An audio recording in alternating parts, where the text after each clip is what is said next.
Start is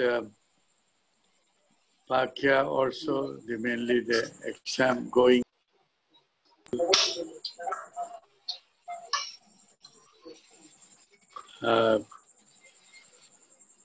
Okay, Lokesh, can we start?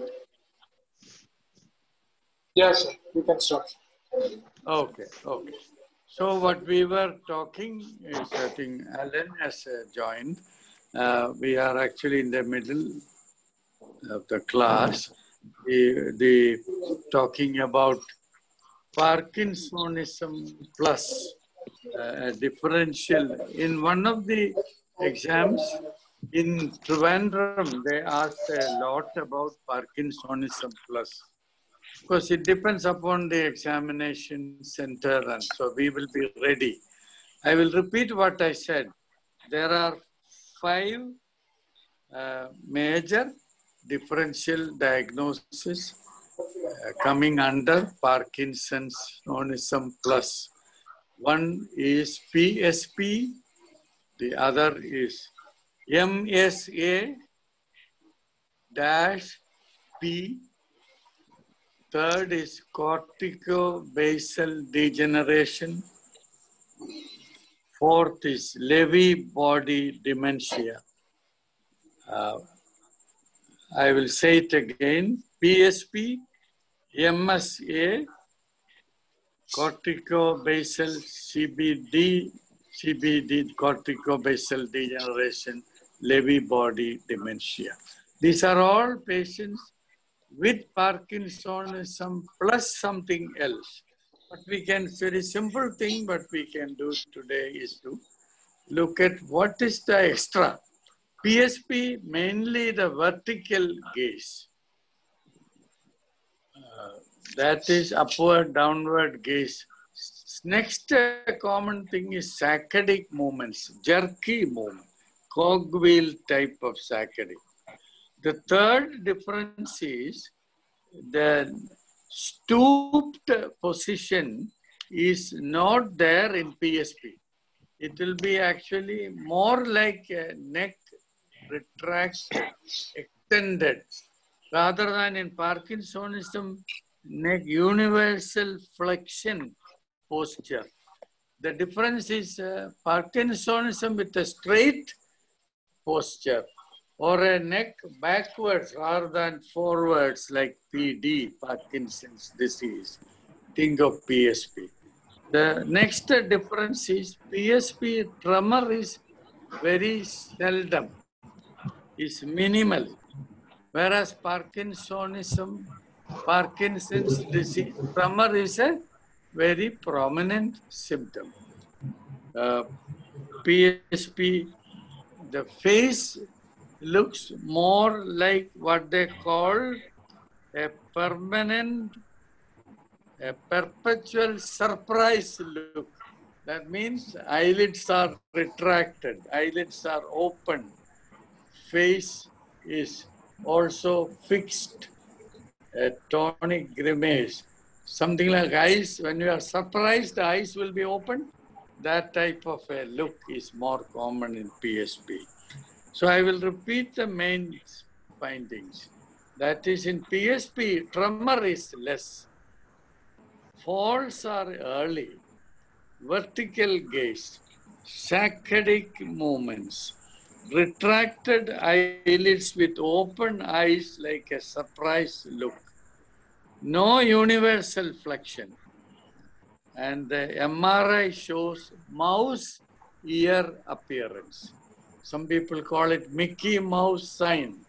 Like have you seen? We would have seen some patients. The ears are prominent because of the midbrain atrophy. The prominent and called mouse ear appearance in MRI. I think that would be fine. The difference in the treatment is hardly any response to L-DOPA. But the rule is that every Parkinson's disease, either disease or plus, you will always give 3 months of full L-DOPA therapy as a trial. In Parkinson's disease, there will be very much perceptible improvement. In Parkinson's plus, hardly any improvement, minimal, ill-sustained. Even what improvement is not sustained. Is that clear? Now we'll go to MSA. Today we will discuss that also. MSA is multi-system. Can somebody tell me what are the multi-system atrophy syndromes under MSA? How do you classify MSA? Prasanna, you can unmute your mic. Yeah. E-type, P-type, And A-type, autonomic side. A-type. A-type. That is, MSA means multi-system atrophy. That means not only corpus striatum is involved, multiple systems. Everything can be, any area can be involved. There are mainly three things. If cerebellum also is involved, you find a patient with cerebellar ataxia and Parkinson's disease, MSA-C. MSA with mainly Parkinsonism and a few other systems like pyramidal or other systems involved, MSA-P. MSA-A is classical Shy-Drager syndrome. Shy, S-H-Y-D-R-A-G-E-R. What is the main thing, Jitin? What is the main difference? So each condition you must remember something, like vertical gaze in PSP, MSA, multiple system atrophy, Shy-Drager. What is the main thing? Autonomic dysfunction. Severe autonomic dysfunction, namely marked postural fall with fainting, impotence, incontinence, and loss of anhydrosis. All this, if you get lot of this, you must think of an MSA-A autonomic dysfunction. Okay, that is otherwise called Shy-Drager. I want to also say that in MSA there are three major classifications and also three other older names retained. Still, I will mention it: striatonigral degeneration, Shy-Drager syndrome, OPCA, olivopontocerebellar degeneration. Okay, this is the old classification of MSA. I'll say it again.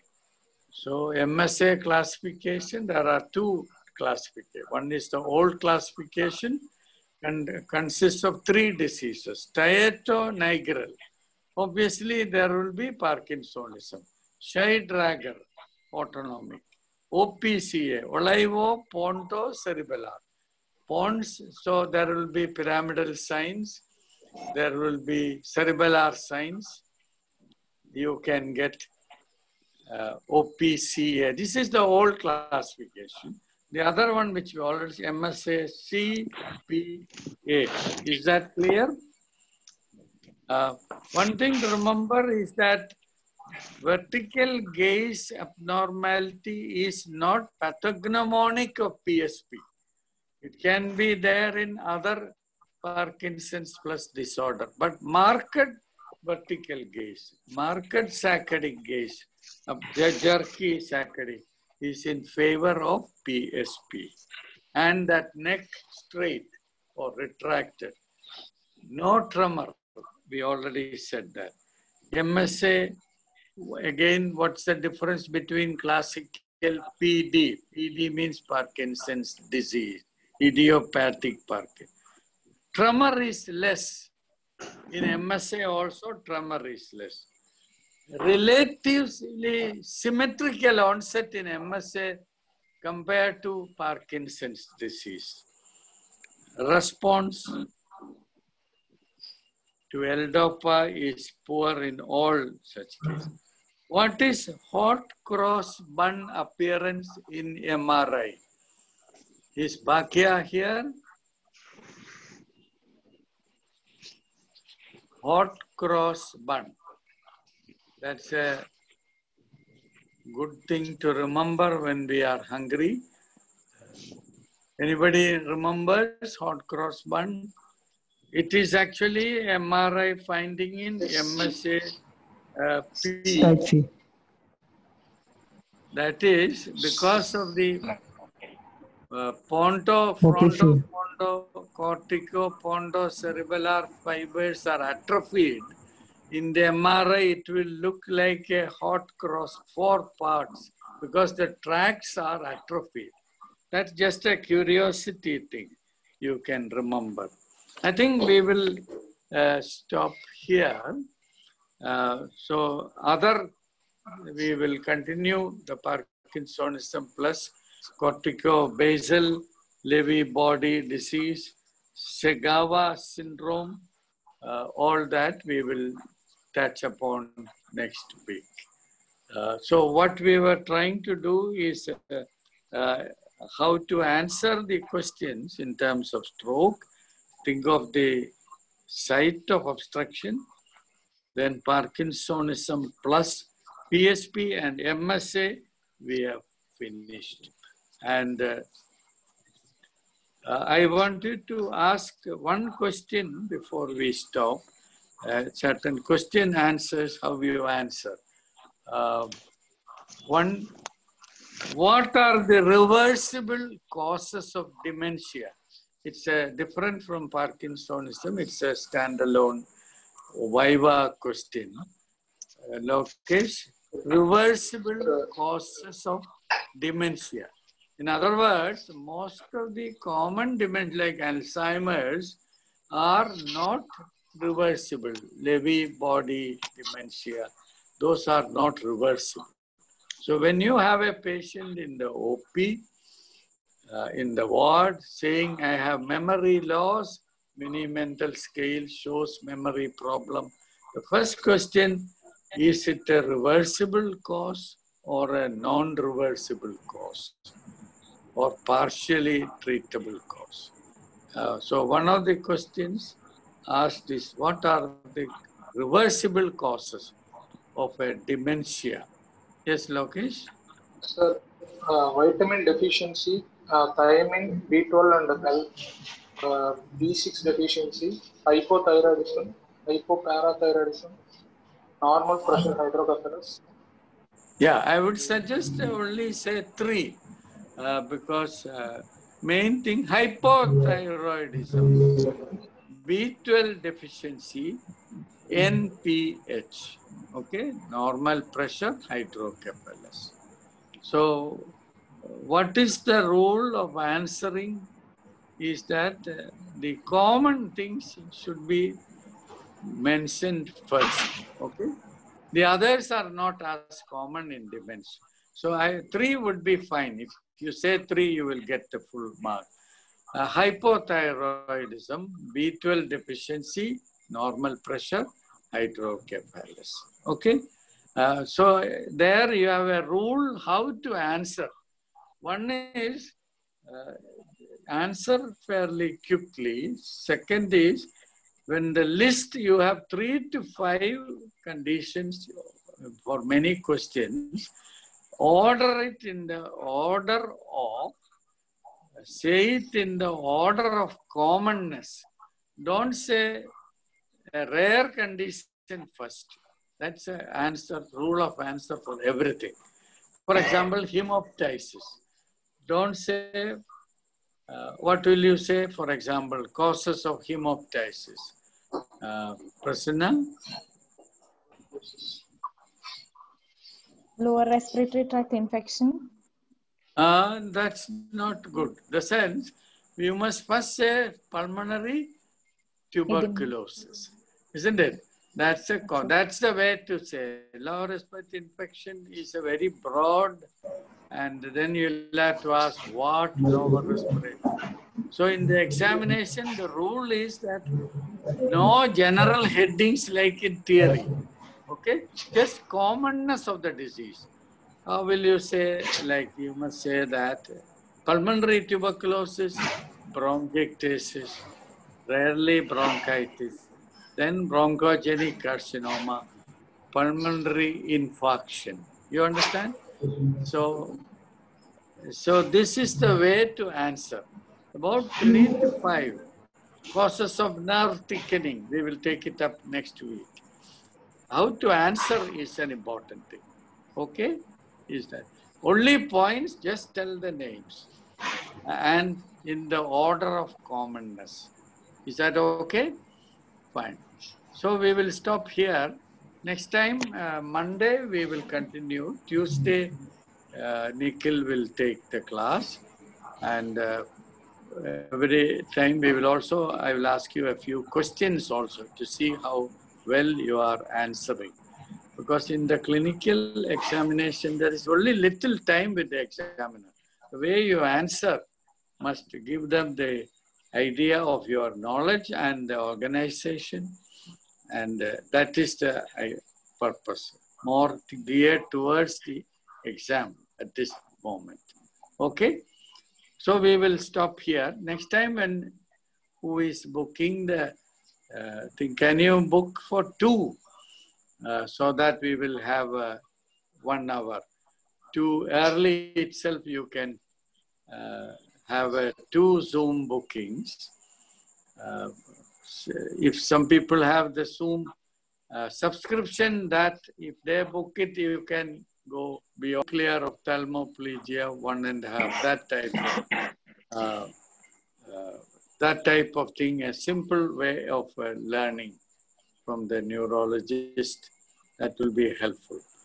So we will stop here. So God bless you again and continue to study. And we will. Bye. Bye, Rinoj. When are you getting discharged? Bye. 27th. Bye, Navaneet, Prasanna Kumar. Thank you, sir. Yes. Tomorrow, are you getting discharged or? No, 27th, sir. 27th. Okay. Okay. Okay. I think Dr. Christopher also is there. Yeah, sir was here, sir. Oh, okay, okay. Okay, Rinoj. Bye. Bye.